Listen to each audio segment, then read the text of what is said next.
Alright, I just want to explain for a minute or two how I go about getting these designs on the insides of some of the work that I'm doing and some of the work in this show. And this is a pie plate that I've decorated. This is a platter that we've done, right? This is the same platter with the same colors on it, just with raw glaze finished and applied. This is ready to go in the kiln now and be fired. And when it comes out of the kiln, hopefully it'll look just like this one, just as good or better. The way I go about doing these designs is I'm using what's called a wax resist method.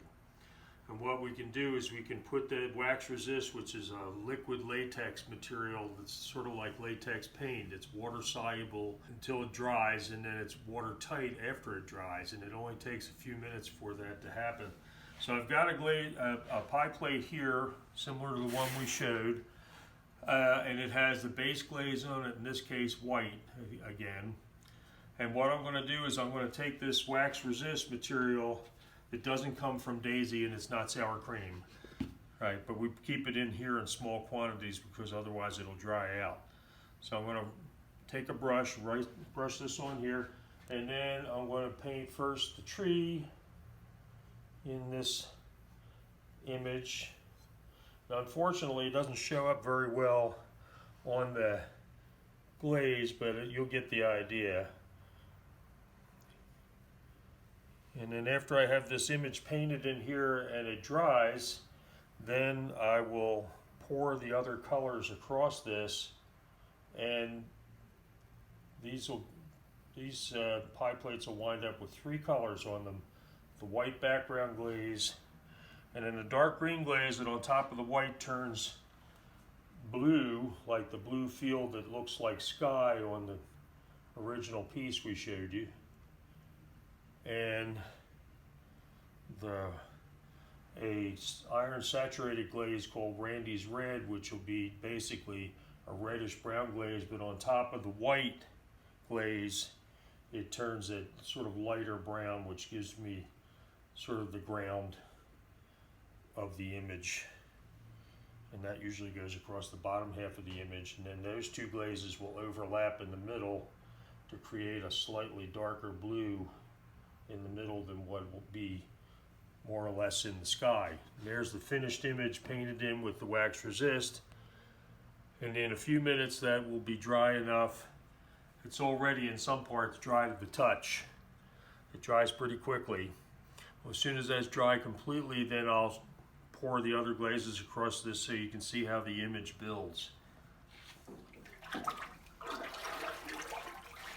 So what I'm going to do is apply the brown glaze across the images on these first.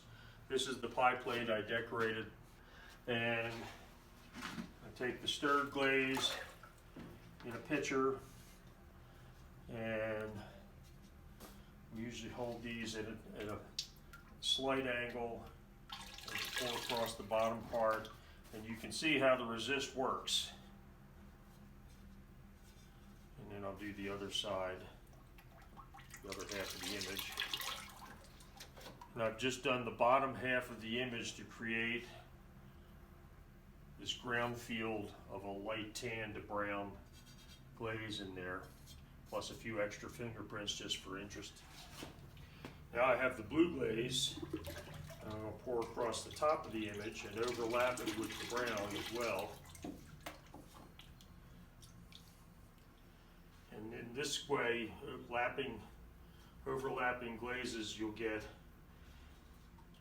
in this case we're using 3 glazes on this piece, and we'll wind up with 4 distinct colors. We'll get the original background color of white, which shows through the wax resist image, and then we get a light brown here and a bright blue across the top, and where they overlap in the middle we'll get a very dark blue as well. And that pretty much establishes the image. And if you don't like the little dots in the trees, you can sponge those out with a moist sponge, wrung out sponge, as the glaze begins to dry. Or you can leave them there and we can just say, well, that's art. I do these images on here for a number of reasons. The obvious one is that living and working in an environment like Boone, North Carolina, there's a lot of scenery around here that affects the way I view and decorate my work. The other reason is because people buy things here as souvenirs, and this is reminiscent of what they see while they're here in town. You know, this is a business and I have to pay attention to things like that. But I developed these designs originally as my response to my environment here. This is one of the reasons I've lived here for 47 years after growing up in Philadelphia, is that this was a real sea change for me in terms of the environment I grew up around. And I've just always enjoyed living here and working in and around Western North Carolina. And these are things that I just responded with in my work. And we've used other types of decorating techniques to achieve similar kinds of images, but it does turn up periodically in just about everything I do. Thank you.